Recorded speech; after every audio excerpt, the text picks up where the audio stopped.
내가 살고 있는 동네 어디까지 알고 계신가요? 당신이 몰랐던 우리 동네 역사 이야기 히스토리 야! 아, 7월 중순인데 벌써 더워요. 그러니까요. 다들 여름 보양식 좀 챙겨 드셨나요? 그럼요. 이 여름에는 또 삼계탕 한번 먹고 땀 한번 쫙 흘려줘야지. 아, 이게 좀 여름을 이겨내는구나 싶죠. 그렇죠, 선생님. 네. 맞아요. 돼지국밥도 먹고. 아, 돼지국밥이요? 아, 역시 맛있습니다. 부산. 네. 역시 부산. 고소하다. 아, 그리고 덥다고 계속 안에만 있으시지 말고 더 활동적으로 밖으로 나가서 야외 활동도 하고 재밌게 노셔야죠. 저는요, 뭐, 히스토리아, 우리 또 퀴즈에서 제가 또 상품을 얻었잖아요. 아, 그걸로 또 무더위 타파. 요즘에 아주 좋은 또 시원한 여름을 나고 있죠. 아, 정말 제일 유용한 상품이었어요. 시원하더라고요. 우승자 특권 너무 부럽네요, 정말. 오늘 더 열심히 하겠습니다. 아유, 화이팅! 화이팅! 오늘의 주제는 뭔가요? 자, 오늘의 주제도 힌트로 알려드릴 겁니다. 오. 연상되는 주제를 맞춰주세요. 네. 첫 번째 힌트입니다. 띠리링. 아, 벌써 알 것 같지만 조용히 하겠습니다. Safe conduct pass. 파스. 영국식 발음이신데요. 파스. 저쪽은 중국어인가요? 가운데가 영어인가요? 그리고 왼쪽에 한글도 있네요. 그림 비둘기 상징, peace. 저 가운데 있는 그림은 저 부대에 있을 때 저희 부대 마크였는데. 아, 진짜요? 네. 유엔사 군정이 소속이어가지고. 저 패스는 출입증이라는 소리 같은데? 보통 이미그레이션 할 때 그 도장 찍어줄 때 그런 느낌도 나는데, 저게. 두 번째 힌트 또 드려보도록 하겠습니다. 정우의 시체를 죄를 넘고 넘어 정우의 죄를 시체를 넘고 넘어 앞으로 왜 하는 거야? 군대도 안 갔다 온 사람이?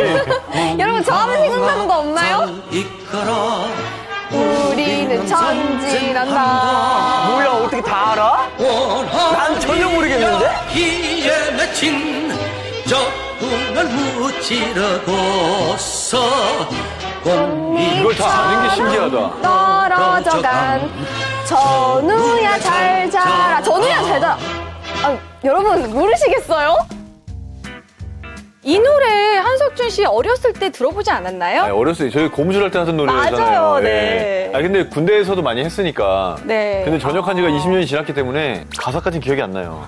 너무 오래전이니까요. 그럼요. 전 민방위도 끝났단 말이에요. 아니, 근데 어떻게 에이샤가 다 아는 거지? 그 이 노래도 있잖아요. 생사를 같이 했던 전우야 정말 그립구나 그리워. 이런 노래도 있고 여러분 아직도 모르시겠나요? 세 번째 힌트 궁금합니다. 네, 그러면 세 번째 힌트 드리도록 하겠습니다. 네. 자, 세 번째 힌트 7월 27일. 야, 오늘은 진짜 정전협정 너무- 아닌가요? 오, 7일 네. 정전협정. 아, 이거 잘 그러면 모르겠네. 정답은 판문점? 네, 관련이 있어요. 왜 판문점이 생겼을까요? 전쟁! 무슨 전쟁? 6.25. 6.25 전쟁. 6.25. 오늘의 주제는 6.25 전쟁인가요? 거의 에이시아가 다 알고 있어요, 거의 다. 자, 일단 첫 번째 힌트는요, 6.25 전쟁 당시 유엔군이 뿌린 선정용 전단입니다. 근데 사실 제가 어렸을 때는 이걸 삐라라고 삐라. 해요. 아, 삐라. 네, 그래서 이거 경찰서에 갖다 주면 공책이랑 연필 줬거든요. 맞아요. 자, 6.25 전쟁 당시 전단은 병사들에게 가족과 고향을 그리워하게 만들어서 적의 사기와 전투력을 떨어뜨리는 효과적인 수단이었습니다. 맞아요. 자, 유엔군 역시 귀순자의 안전을 보장하는 안전통행증 전단을 발급했는데요. 이 증명서를 들고 귀순하는 적군을 명예로운 포로로 대하라는 마치 법적으로 권리가 보장된 문서 같은 느낌을 줘서 중공군과 북한군들에게 효과가 컸다고 합니다. 아, 이게 그거구나. 네. 그러니까 저거를 가지고 있으면 마음이 약해지는 효과가 있었을 것 같아요. 아, 그쵸. 아, 힘들어. 그만두고 싶어. 막 이런 식으로. 아니, 그러면 두 번째 힌트. 네. 아까 에이샤가 아주 그냥 비장하게 전우의 실체를 넘고 넘어. 이 노래 내용이요. 6.25 전쟁의 그 이야기 아니에요? 네, 맞습니다. 두 번째 힌트는 전우여 잘 자라라는 노래인데요. 6.25 전쟁 초기에 우리 군이 인천 상륙 작전에 성공하면서 북한의 빼앗긴 땅을 되찾고 북진하는 과정을 담아낸 곡입니다. 동강아 잘 이끌어 우리는 전쟁한다. 세 번째 힌트는 뭐였을까요? 아까 7월 27일? 네, 맞습니다. 아까 정전협정을 얘기하셨죠. 자, 7월 27일은 6.25 전쟁 유엔군 참전의 날입니다. 아, 맞아요. 그렇구나. 네, 6.25 전쟁 당시 세계 22개국 약 195만 7천여 명이 유엔군으로 참전해서 우리나라의 자유와 평화를 지키기 위해 싸웠는데요. 유엔군 참전의 날은 6.25 전쟁 유엔 참전국가 유엔 참전용사의 희생과 공헌을 기억하고 감사하기 위한 법정 기념일입니다. 7월 27일은 6.25 전쟁 정전협정이 맺어진 날이기도 하죠. 자, 오늘 히스토리아는 6.25 전쟁의 판도를 바꾼 유엔군의 이야기를 시작하도록 하겠습니다. 에이샤 어머님께 특별히 부탁한 아이템이 있습니다. 뭔가요? 아이템이요? 야, 이거 진짜 엄청나다. 그 부대의 일지의 한 장인데? 연천 지역이 북한에 소속된 지역이었다는 거 알고 계셨나요? 사람이 아닙니다. 황일지 맞아요. 설마. 군 생활을 저 안에서 했기 때문에. 와. 그게 안 끝나야 내가 오늘 안 그냥 가는 계속 건데. 오세요. 금방 끝나더라고요. 뭐 6.25 전쟁은 우리 에이시아 전문 분야 아니에요? 그쵸. 오늘 뭐 에이시아 선생님, 이 자리에 절로 가세요, 그러면. 아, 오늘 바꿀까요? 저 오늘 게스트 하고 싶은데. 저는 이 자리에서 참전용사님들의 이야기? 그런 어허. 거를 최대한 많이 들려드리도록 하겠습니다. 좋아요. 네. 오늘 에이시아 찬스 좀 쓰겠습니다, 오늘. 좋습니다. 잘 부탁해요. 아, 오늘 벌써부터 다양한 이야기 기대가 되는데요. 본격적으로 이야기하기 전에 저희가 에이샤 어머님께 특별히 부탁한 아이템이 있습니다. 뭔가요? 아이템이요? 이게 뭐야? 일단 베레모? 이거는 제 모자입니다. 와.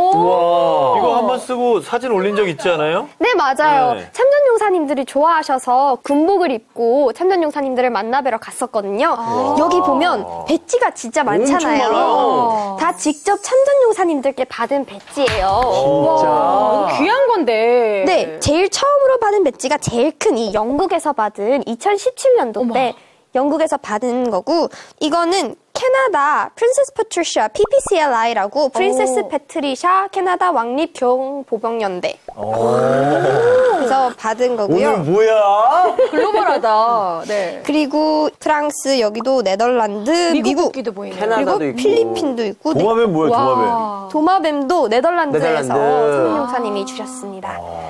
지금 이미 저 배지 안에 여러 나라가 이제 유엔 참전국이 모여 있네요. 그러니까. 맞아요. 더 있는데 그 군복에다가 달아놔가지고. 그리고 편지도 여기 보니까 몇 개를 준비해 오셨는데, 피아 이분은 스웨덴 분이시거든요. 스웨덴. 어머니께서 간호장교셨어요. 네덜란드 참전용사님한테 받은 편지예요. 네덜란드 분들이랑은 손편지를 많이 주고받아요. 그리고 이거는 에피 할아버지, 이분도 네덜란드 참전용사님이십니다. 와, 진짜 손수 다 편지를 써주셨네. 네, 이분은 작년에 돌아가셨습니다. 네. 이 편지들을 다 받고 에이시아는 다 답장을 해주는 거예요? 네, 그래서 제가 쓴 편지는 오늘 없는 게 다 보내드렸기 때문에. 그치. 대단하다. 그분들이 가지고 있겠지. 네. 그 나라 방송에 나가고 있을 거예요. 와, 네. 뭔가 진짜 꼬마 외교관이란 말이 진짜 어울린다. 지금은 이제는 이제- 청소년 외교관입니다. 네, 이제는 청소년 외교관. 네. 이거는 또 있어. 장진호 전투에 참전하신 진짜 그때 그 당시의 기록이세요. 와, 장진호 전투. 기록이에요, 이게? 이게 그 참전한 사람 이름과 계급이 적혀져 있고 언제 입대해서 언제까지 있었나 하는 그런 그 날짜까지 다 기록이 돼 있어요. 와. 와, 야, 이거 진짜 엄청나다. 그쵸. 이건 거의 그 부대의 일지의 한 장인데? 정말 구하기 힘든 귀한 자료네요. 대박. 에이시아 덕에 이런 걸 다 보네. 네. 제가 6.25 전쟁 참전용사님들을 이제 직접 만나서 다 받은 건데요. 6.25 전쟁의 이야기를 시청자분들께 더 잘 소개해드려야겠다고 그런 생각이 드는 것 같아요. 책임감이 생깁니다. 네. 자, 오늘 에이시아의 활약 기대하면서 본격적인 이야기 시작해 보도록 하겠습니다. 네. 자, 우리나라에는 6.25 전쟁에서 활약한 유엔군들의 흔적이 곳곳에 남아 있습니다. 자, 특히 치열한 전쟁의 한복판이었던 경기도에는 당시의 상흔이 고스란히 남아있는 전투지와 유적지가 많은데요. 자, 오늘 오랜만에 다시 돌아온 한나 투어를 통해 경기도에 숨어있는 6.25 전쟁의 격전지와 유적지들을 살펴보도록 하겠습니다. 첫 번째 장소는 네. 어딘가요? 네, 6.25 전쟁 한나 투어 첫 번째 목적지는 가평입니다. 가평 전투! 네. 가평전투에 참전하셨던 참전용사님들을 만났거든요. 아, 벌써부터 기대가 되네요. 일단 설명을 해주시죠. 네. 가평하면 여러분들 뭐가 떠오르시나요? 사실 지금은 놀러 가는 곳이죠. 그쵸. 뭐 여러 유원지들이 있고 맞아요. 남이섬도 있고. 네. 나태주님은 여기 네. 축제 많지 않나요? 축제 많죠. 뭐 자라섬 페스티벌, 꽃축제 너무 많죠. 뭐 행사의 도시에 사실 가평은. 네. 잘 좀 부탁드릴게요. 아직 못 가봤습니다. 잘 좀 해서 좀 어필해 불러주시죠. 주시죠, 가평. 예, 가평 사랑합니다. 자, 많은 분들이 가평을 문화 관광의 지역으로만 알고 계신 것 같아서 6.25 전쟁 한낮 투어의 첫 번째 목적지를 가평으로 선택했는데요. 우선 사진을 보여드리도록 하겠습니다. 네. 오, 많다. 네. 저건 그 6.25 전쟁 중 참전했던 유엔군 기념기? 참전 기념기 그렇죠. 아닌가요? 이 국기가 딱 티가 나잖아요. 네. 미국, 그렇죠. 네, 뭐 캐나다. 미국, 캐나다, 네. 뉴질랜드? 여러 나라들. 여기 보시면요. 1950년 6월 25일 일요일 새벽 선 넘은 거죠. 일요일 새벽 4시 북한의 기습 남침으로 6.25 전쟁이 시작됐고 무서운 기세로 내려온 북한은 개점 3일 만인 6월 28일 수도 서울을 함락하고 남쪽으로 내려옵니다. 전쟁이 일어난 지 2달 만에 낙동강 이남을 제외한 한반도 전역이 북한군의 손아귀에 들어가게 됩니다. 이 시기 유엔은 미국을 중심으로 유엔 안보리 회의를 소집하는데요. 6월 28일 안보리 회의에서 한국을 원조하기로 결정하고 파병을 진행했는데요. 유엔 창설 후 첫 군대 개입이었습니다. 당시 59개 유엔 회원국 중에서 33개국의 결의안을 지지했고 유엔의 깃발 아래 미국과 영국, 프랑스 등 16개 국가가 참전했는데요. 유엔군은 6.25 전쟁의 양상을 크게 바꾸게 됩니다. 그러니까 유엔군이 일단 들어오면서부터는 참 많은 지역에서 전투를 하게 됐을 텐데 네. 가평에 좀 많은 전투가 있었나 보네요. 몰려있네요, 좀 여기에. 6.25 전쟁 당시 기적의 전투라 불리는 가평 전투가 일어난 것이기 때문인데요. 중공군에 맞서서 영연방 국가들과 미국이 수적 열세에도 불구하고 가평 지구를 끝까지 사수하며 기적의 전투라고 불렸습니다. 이런 공적을 기리기 위해 가평 곳곳에는 전투 기념비가 남아 있는 거죠. 그래서 많은 거구나. 심지어 가평 전투를 기억하려는 건 국내뿐만이 아닙니다. 여기가 어딜까요? 뭐야? 가평다리? 풍경만 보면 여기가 외국이에요, 확실히? 저 줄 거놓은 거나 옆에 펜스나 이게 우리나라 스타일이 아니잖아요. 반대네. 네. 또 다른 사진을 보여드릴게요. 가평 블레이드? 여기 풀이나 저기 나무나 뭔가 이게 분위기가? 우리나라 아닌데? 네, 우리나라는 아닌데. 분위기가 뭔가 골프를 치거나 뭐 이렇게 공원? 산책을 할 것 같아요. 느낌이 맞습니다. 나는데. 호주에 있는 가평 다리와 가평 공원입니다. 호주야. 대한민국의 자유를 위해 목숨을 바쳤던 참전 용사들이 고국으로 돌아와서 가평이라는 이름을 붙였다고 해요. 네, 이런 이유로 호주에는 가평로, 가평교와 같이 가평 지명을 간직한 곳이 꽤 많다고 합니다. 캐나다에서도 가장 자랑스러워하는 전투하면 가평 전투. 저도 아빠가 캐나다인이시잖아요. 그래서 저도 가평 전투에 대해서 잘 알고 있는데요. 데니스 몰 할아버지께서 직접 가평 전투에 참전하셨던 할아버지시거든요. 메인시아네요? 2018년도니까 초등학교 5학년. 너무 귀엽다. 그때 네. 저것도 그 캐나다 왕립 기마병 옷이거든요. 그걸 입고 할아버지를 만났어요. 저기 옆에 있는 Battle of 가평 빨간 색깔 판은요. 국회에서 어린 아이들에게 가평 전투를 설명했던 그런 판넬입니다. 어우, 이렇게 대단했네. 역사의 산 증인을 실제로 만나고 이야기 나누는 건 정말 값진 경험인 것 같아요. 맞아요. 네, 이렇게 가평 전투는 1951년 4월 23일부터 25일까지 사흘간 가평에서 이루어진 전투인데요. 이때 6.25 전쟁의 전시 상황이 아주 급박하게 돌아갔습니다. 자, 사진을 보시면요. 1951년 3월 국군과 유엔연합군은 재반격을 시도해서 중공군에게 빼앗겼던 서울을 되찾습니다. 중공군은 서울을 또 다시 되찾으려고 기회를 보고 있었죠. 게다가 가평은 교통의 요지였습니다. 보급로로 너무나 요충지였기 때문에 중공군이 가평을 차지하면 보급로도 잃고 서울과 수도권으로 가는 길목이 뚫리게 되는 거죠. 그렇죠. 그래서 가평은 양쪽 진영에서 꼭 차지해야 되는 지역이었습니다. 뭐 지금 차로 가면 1시간. 그렇죠. 네. 뭐 저 당시에 아무리 길이 안 좋았어도 뭐 어느 정도 그렇게 오래 걸리진 않았을 것 같아요. 근데 네. 전투는 어떻게 진행됐나요? 우선 가평 전투가 일어나기 하루 전 사건이 발생합니다. 4월 22일 사창리라는 곳에서 전투가 벌어지는데요.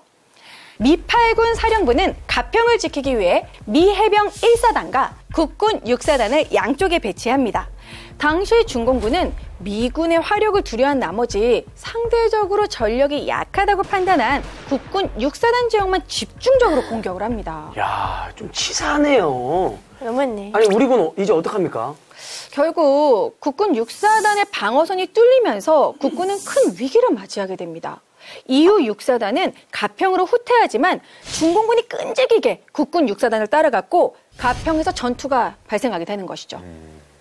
근데 가평이 이런 요충지였으니까 또 국군이 약하다는 거는 뭐 북한만 아는 건 아니었을 테니까 네. 이러면 좀 지원군이 있지 않았을까요?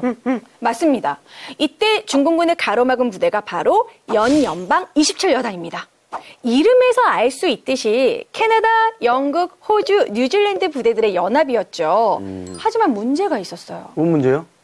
병력 차이가 너무 월등하게 나는 거예요. 네 나라의 병력을 합친 연연방 27여단의 병력은 약 2천여 명이었습니다.